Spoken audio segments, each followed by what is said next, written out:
There's this bad motherfucker from Japan named Yuki Yoza. This cat freaks me out. Just constant combinations and chopping at the calves, crippling ties. Turn now to the judges' scorecards. By unanimous decision, Yuki Yoza! What a moment! The boogeyman of kickboxing, Yuki Yoza. The most dangerous user of the most dangerous strike across any striking sport. A strike that has folded world champions in less than 2 minutes. Calf kicks have been the meta for a good decade now, and whether we're talking about amateurs or world champions, nobody has been able to deal with them. That is, until a couple of months ago when Jonathan Haggerty figured it all out against, oddly enough, the best calf kicker on the planet. Here's how we did it all with one simple footwork pattern. Now, for you to understand this pattern, you have to understand the piece that everything's built around. It's a very simple technique that every striker knows, and yet it is criminally underused. It is the switch. The switch is a pretty basic striking movement. We find the switch in a lot of strikes, most notably the famous, or maybe infamous, switch kick. But what John did with the switch was kind of revolutionary. John essentially spammed it.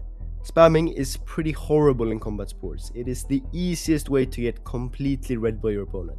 And yet spamming is actually great in this scenario because it leads to something called the open stance dilemma. Basically, when you fight two fighters in different stances, it is two completely different fights. Yes, they both have the same weapons at hand, but the way they use them is completely different. In a closed stance, for example, the calf kicker can throw both the rear calf kick, targeting the outside, and the lead calf kick, targeting the inside of the calf. Meanwhile, in an open stance, yes, in theory you have the lead calf kick, but it does very little damage and is very telegraphed. And so it basically leaves you with only the rear calf kick, which is shin to shin, which is slightly uncomfortable. And so when John switches between orthodox and southpaw, it makes it a completely different fight for Yuki. He has two choices. He can one, also switch. Now it's a closed stance matchup again, which benefits him. Problem solved, right? Well, no, because John just switches back. Voila, same problem again. But he can also do number two. Stay in the open stance. Now he only has the inside calf kick, which one, hurts a ton to throw, and two, is easily defended by a loose check, which John utilizes very often. Now, while this choice usually only takes a second or two, that time is everything. Because that time is one of the most underexploited parts of fighting, the reset. During a reset, the fighter cannot do anything. It's a split second when the brain does not take input.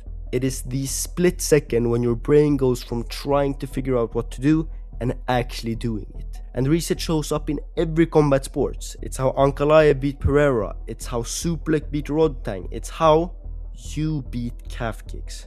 But how do you exploit the reset? Well, let's first break down what we got so far, because it is vital that you understand this. We get something about some open stance dilemma, right?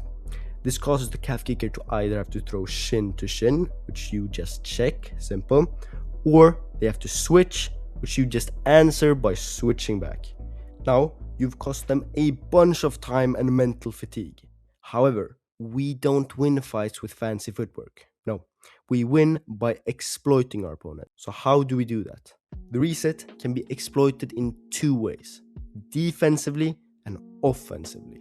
Defensively, the reset allows John to move around a lot more. Usually a good calf kicker is also somewhat of a pressure fighter, and so having this time to get your back off the ropes is very important. John mainly does this by pivoting out or simple lateral movement. But you can also exploit the reset offensively. When your opponent is resetting, it leaves a perfect opportunity for you to strike back. John usually does this by either throwing a boxing combo mid-reset or by actually using the switch as a setup. Here you'll see him switching twice and going for the rear knee. Now these exploits are pretty simple, but what I want you to note is that double switch. That double switch is especially great since the reset kinda has a compounding effect. Let's say you switch once. Now they have to make a decision. Do they switch with you or stay? Then you switch back. Another decision. Then back again. That's 3 decisions that overwhelm their brain completely. Now, imagine having to make those decisions 100 times during a fight. That is overstimulation on a different level.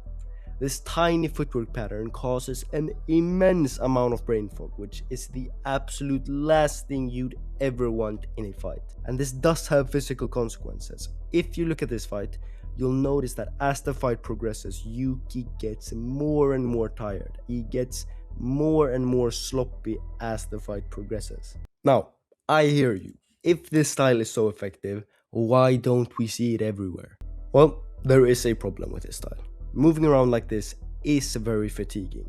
John is essentially doing jump rope for 15 minutes straight, while simultaneously throwing and avoiding knockout shots, all while his legs are getting battered with kicks. It takes an immense gas tank to handle this, but luckily for you, you can work cardio just like anything else. And that is exactly why we have made the conditioning split.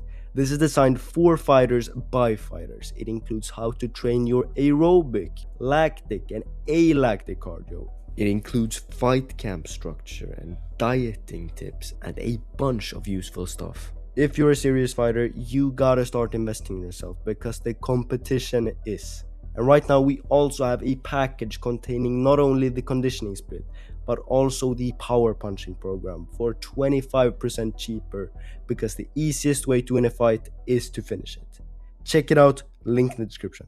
If we want to simplify this concept, the key thing is to exploit the reset caused by the switch. And the best way to do this is to give them different looks. Switch and throw a combo.